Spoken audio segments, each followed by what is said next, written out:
Welcome again to the Spark Racer.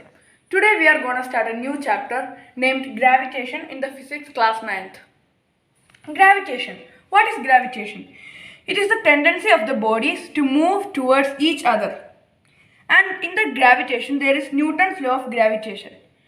The Newton's law of gravitation is that every particle in the universe attracts every other particle with a force, and this is which is directly proportional to the product of their masses and inversely proportional to square of the distance between two masses, and the direction of the force is along the line joining the two particles. And actually you can consider like it is mass 1, mass 2, A, B and the R. The two particles A and B of masses m1 and m2 respectively separated by distance r. And if the F is the force of attraction between the A and the B, then the F is directly proportional to m1 into m2. That's the equation number 1. And F is directly proportional to 1 by r square. That is equation number 2. Here the symbol this represents the directly proportional. So if we combine the equation number 1 and 2, we get F is directly proportional to m1 m2 by r square. And that can be actually written like by eliminating this proportionality sign and putting the equal to sign, that can be written like F is equal to g m1 m2 by r square. Actually here g is the constant of the proportionality called the universal gravitational constant. And also the g is equal to fr square by m1 m2. And the SI unit of the g means the universal gravitational constant is nm square by kg square. And the numerical value of the g is 6.67 into 10 raised to negative 11 nm square by kg square.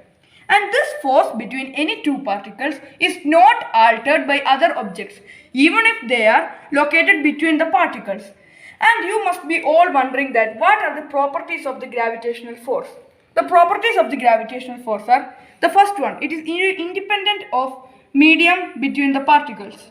Second one, it always attractive in nature. Third one, it is the weakest force in the nature. Fourth one, it is a conservative force.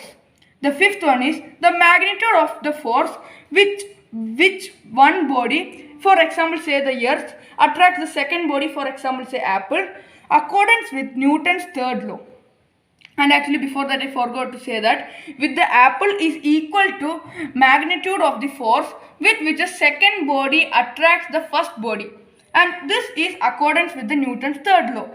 And sixth law is it is a two body interaction, means two body will interact together. And the seventh one is it is the central force, that is it acts along a long line joining two particles or centers of interactive bodies. And these applications of the Newton's law of gravitation are we going to discuss next. First application is that it helps us to determine the mass of Earth, Sun, Moon and planets. And it also helps us to determine the motion of Moon around the Earth. Third one, it helps us to describe the motion of planets around Sun. Fourth one, it describes the tides due to the Moon and the Sun.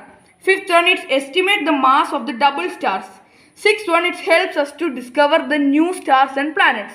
Now going to our fact. Our fact of today is that the centripetal force is represented by Fc, that is equal to mac is equal to mv square by r. And here m will cut off. Actually there are two m, so this m and this m will actually cut off. So we will get like Fc is equal to ac is equal to v square by r. Here m is the mass of the body, v is the speed of body, r is the radius of the circular path, ac is the centripetal acceleration. And also guys, as I told yesterday, today also these contents will be there in the description except this. So check out the description, and it is signing off by the Spark Racer until there's the second part of this. So see you guys in the next part. Thank you.